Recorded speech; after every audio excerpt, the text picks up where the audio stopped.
A conocer que, tal como lo había anunciado el jefe de gobierno, presentó hoy una iniciativa para endurecer el delito de narcomenudeo. Estos son los detalles, escuchemos.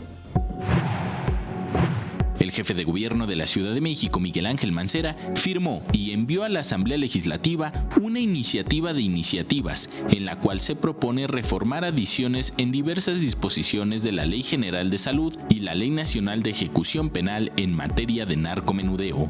Estamos haciendo propuestas para verbo rector del tipo penal y estamos haciendo propuestas también de modificación a la agravante de la referencia del lugar, del espacio en que se comete el lugar, el delito, porque hasta hoy está hablando de 300 metros alrededor de los planteles educativos y estamos considerando nosotros que esto se debe de ampliar cuando menos a 1 kilómetro. Mancera Espinosa detalló que, de ser aprobado en el recinto legislativo local, será turnado al Congreso de la Unión, con el objetivo de legislar a nivel nacional estas reformas, ya que se tratan de leyes federales.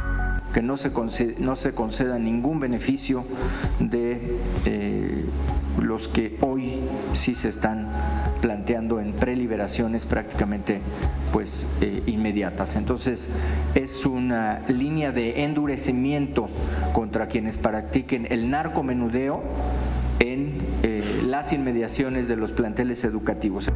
En el caso de la Ciudad de México, agregó que se mantendrá el apoyo de vigilancia en los perímetros de los campus universitarios. Con imágenes de Javier Cordero, Enrique Muñiz, 21 Noticias.